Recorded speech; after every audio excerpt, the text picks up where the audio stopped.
Mon rôle, c'est à manager une équipe qui comporte des techniciens, des électriciens, des conseillers techniques, distribuer le travail le matin ou durant la journée, faire des devis, commander les pièces et la facturation et faire des essais avec des clients quand c'est nécessaire. Je donne un dossier, un véhicule au technicien, le technicien regarde le véhicule, fait le diagnostic.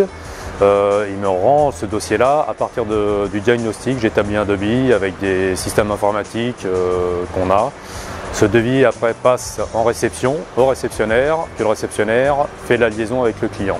Sauf quand vraiment litige ou que le client souhaite avoir des informations un peu plus techniques. Ce n'est pas moi qui suis en charge du recrutement, c'est le responsable après-vente qui s'occupe du recrutement.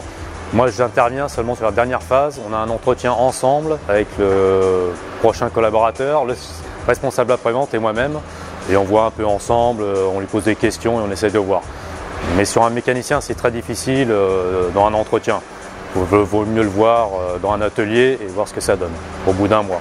Un mécanicien de base, on ne va pas demander beaucoup de diplômes. Il y a des gens qui n'ont pas de diplôme et qui sont très doués.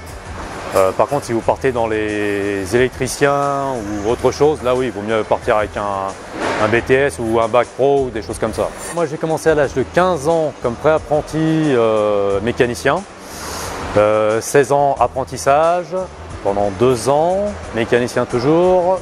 J'ai débouché sur un CAP de mécanique.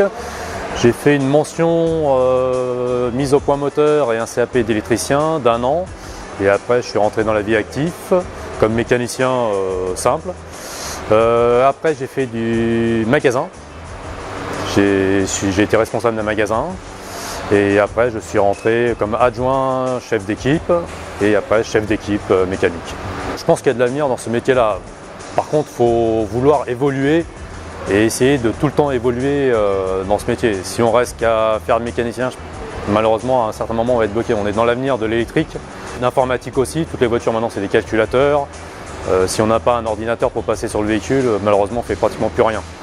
Donc, je pense qu'il faut faire des formations et vouloir tout le temps évoluer.